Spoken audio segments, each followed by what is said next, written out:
તને તો હાર્દિક ભુવાની મેરડી કે એ મેરડી હોભળ તને તો કુખાર મેરડી કે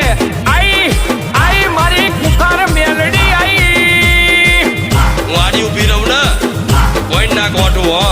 એ